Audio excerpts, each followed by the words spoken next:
Hola amigos.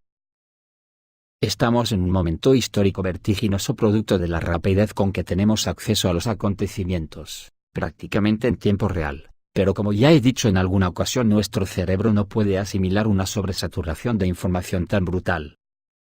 Es ahí donde entra en juego Falsimedia, que es la que se encarga de sobresaturar nuestros cerebros con noticias paja, noticias de tonterías y chorradas varias. Para que entre todo el pajar de estas noticias no podamos encontrar las que ellos quieren ocultarnos. Las importantes, las que les descubre su criminal complicidad con el sistema neoliberal, y me imagino que a esto se le puede aplicar la famosa frase esa de que los árboles no nos dejan ver el bosque que hay detrás. Pero nuestra responsabilidad es conocer esta verdad que nos ocultan y priorizarla en nuestro fuero interno.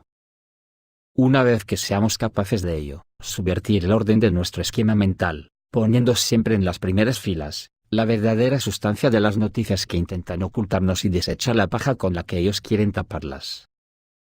Nuestro bosque particular tiene que tener siempre a la vista en primera fila los más de 2.000 millones de personas que viven sumidos en la miseria, los desastres que el capitalismo está provocando en el planeta, el civilismo criminal de unos políticos deshumanizados al servicio de unas élites más deshumanizadas todavía. Y ante esto, el problema es que nadie nos puede ayudar, y somos nosotros los únicos que lo podemos hacer. La desintoxicación la tenemos que hacer solos, con la única ayuda de nuestro pensamiento, al que le tenemos que entrenar para que en todo momento aplique la lógica del pensamiento, ante la cual nada la puede ensombrecer. Que llevado al término de las clases sociales, significa que la lógica del pensamiento nos dice que si pertenecemos a una clase oprimida, no podemos nosotros con un libre albedrío situarnos en la fila de posibles pequeños burgueses, solo porque nos han dicho que tenemos la posibilidad de escalar.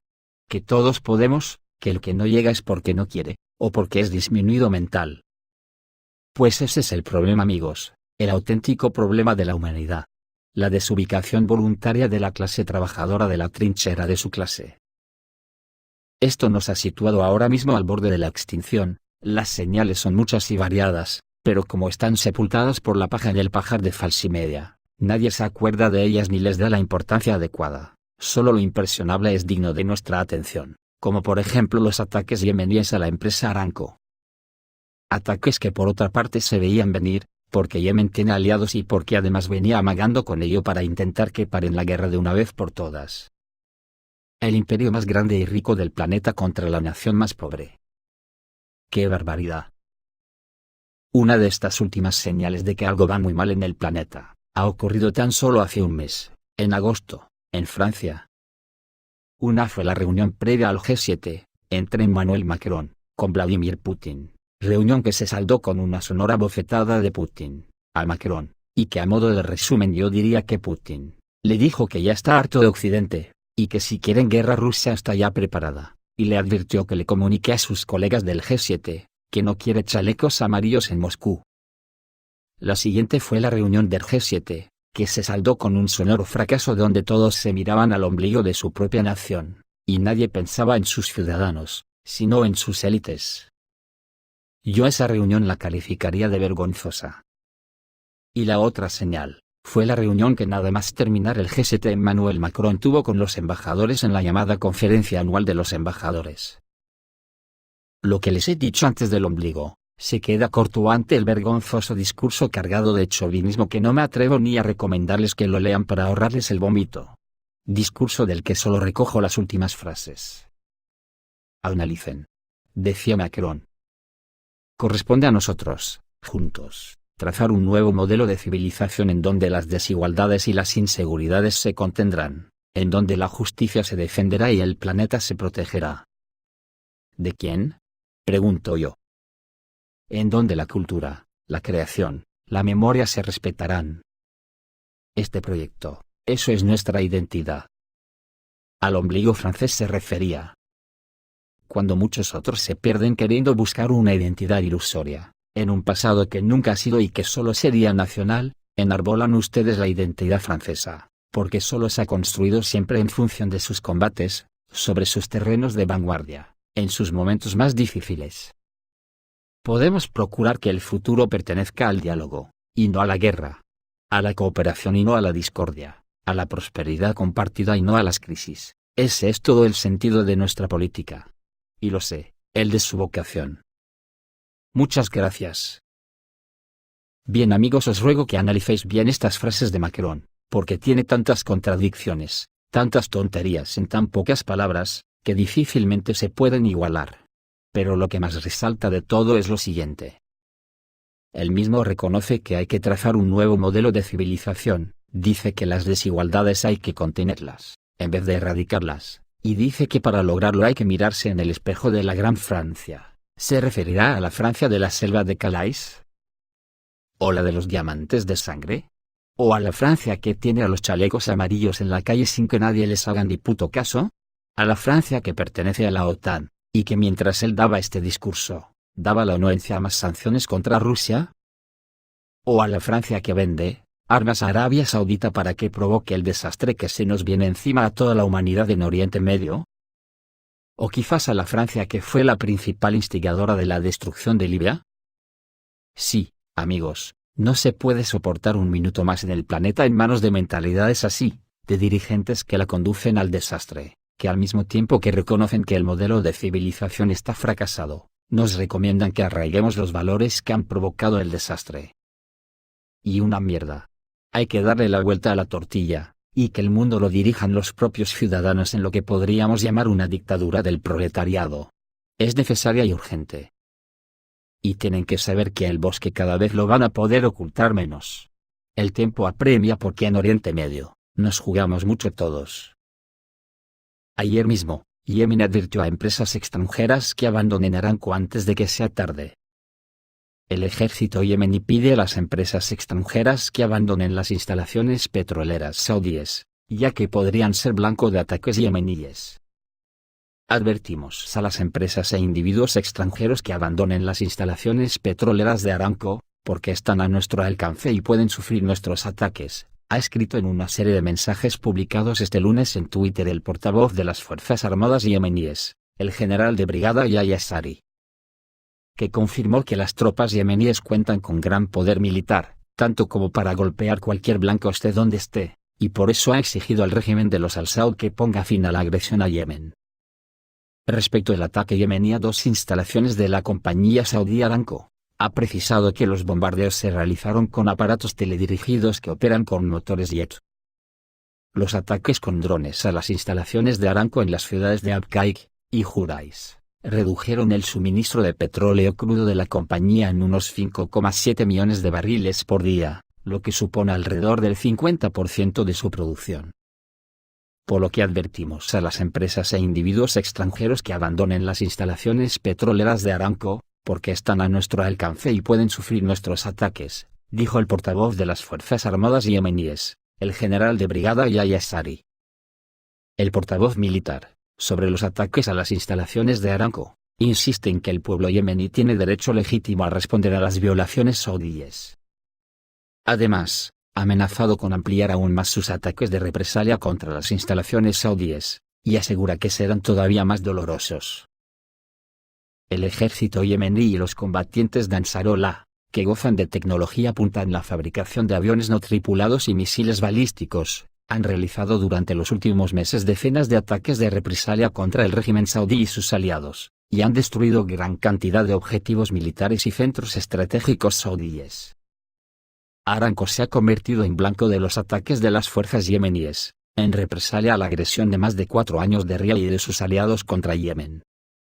Hasta la fecha, 140.000 civiles han muerto o resultado heridos en dicha agresión, según el Ministerio Yemení de Salud.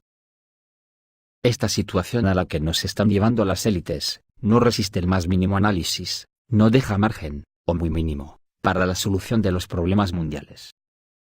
¿Pero qué nos ocurrirá por el camino a la clase trabajadora? Que pagaremos el coste de todo esto como siempre ha ocurrido. Ayer ya subió el barril de petróleo una burrada, lo que se traducirá en el incremento inmediato del coste de la vida en todo el planeta. ¿Qué ocurrirá si, como se pronostica, el dólar se derrumba? La repercusión será increíble. De momento lo que sabemos al respecto es que Rusia, China, y la India, llevan años haciendo compras masivas de oro para estar preparados para el evento. ¿Qué pasa si llega una calamidad global y los Estados Unidos, al no haber podido hacer frente a la pirámide de sus deudas, proceden a reestructurarlas. Las consecuencias de tal decisión serán tan globales y negativas, que la gran mayoría de los economistas incluso prefieren apartar estos pensamientos, considerando que esta opción es poco probable. Pero, como saben, incluso cosas increíbles a veces suceden.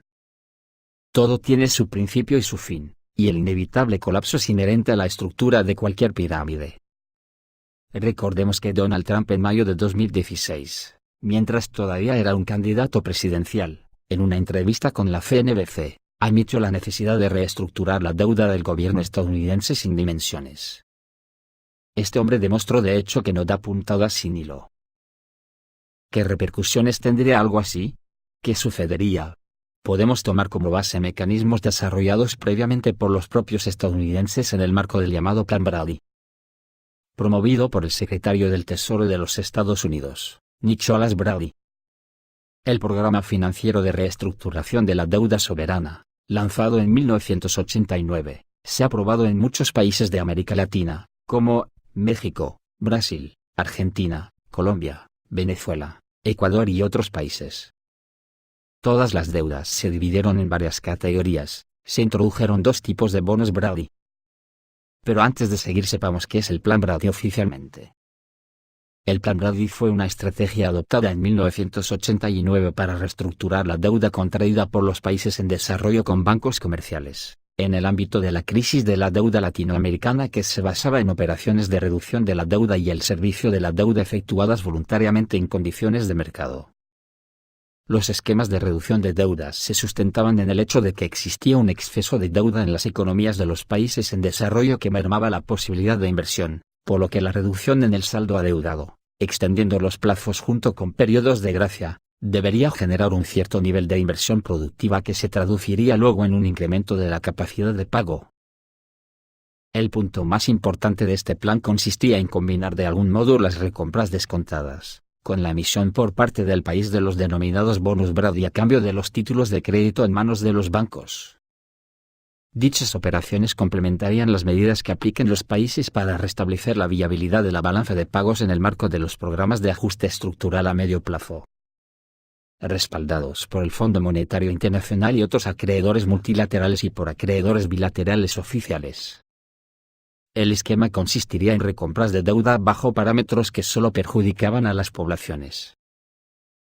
No es más que una gran estafa a las poblaciones que son las que pagaban las deudas de sus élites y políticos. Aquí en Europa ya tenemos varios ejemplos, pero el más paradigmático es Grecia, o también España. El plan se llamaba Rescate de Grecia, o de España, daba igual. Pues bien amigos, los rescatados no eran ni la nación griega, ni la nación española, sino los bancos alemanes, franceses y estadounidenses, que eran los acreedores, y que si estas naciones hacían suspensión de pagos, quebraban todos. En España, en una reunión insólita entre el gobierno neoliberal de Mariano Rajoy, y el no menos neoliberal Partido Socialista Obrero Español, llegaron a cambiar la constitución del país con nocturnidad y alevosía, para que los bancos tuviesen prioridad total a la hora de cobrar, y a los ciudadanos que nos den. O sea que la deuda la pagamos las clases desfavorecidas que nada sabían de deuda pública. Estos países pagaron la reestructuración de la deuda liberalizando su legislación y disminuyendo la influencia del Estado en la economía, reduciendo hasta el sadismo las obligaciones sociales. En el caso de Estados Unidos, cabe señalar que parte de las deudas simplemente se cancelaron, pero fue mentira podrida, porque lo hicieron todo de tal manera que, como resultado, los deudores pagaron de 1,3 a 1,6 veces más de lo que deberían haber pagado inicialmente. Por eso el país que cae en manos del Fondo Monetario Internacional, se puede dar por acabado. Una vez aclarado que estos planes de rescate solo están diseñados para que las ciudadanías paguemos las deudas contraídas por el robo perpetrado por las élites financieras a nuestras naciones.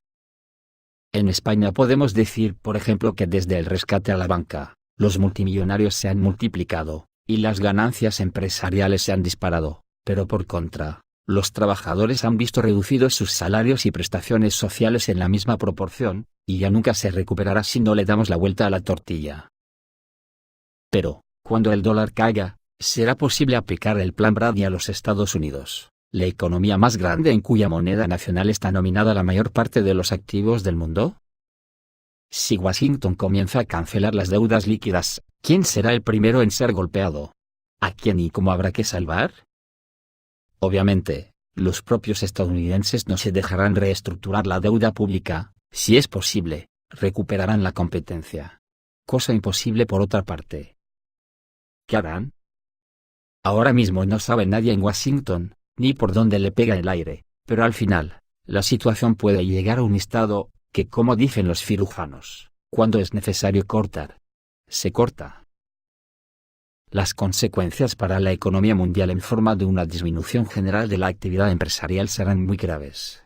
Y en este contexto, la política de Rusia, y de China, para la adquisición de oro parece la correcta. Pero el mundo tampoco acaba en Rusia, China, y la India. ¿Qué ocurrirá en las economías sumergidas del planeta que trasiegan a diario con los billetes de dólar? Estos una vez perdido su valor, ¿cómo quedarán estos trasiegos cuyo único patrimonio son unos pocos billetes de dólares sin valor alguno? ¿Alguien está en condiciones de dar una cifra aproximada del valor de estos dólares esparcidos por todo el planeta seguramente sin ningún tipo de control? Ante esto, ¿qué salida creemos que les puede quedar a las élites financieras y políticas que nos han abocado a este escenario? Esto es todo amigos, reciban un saludo.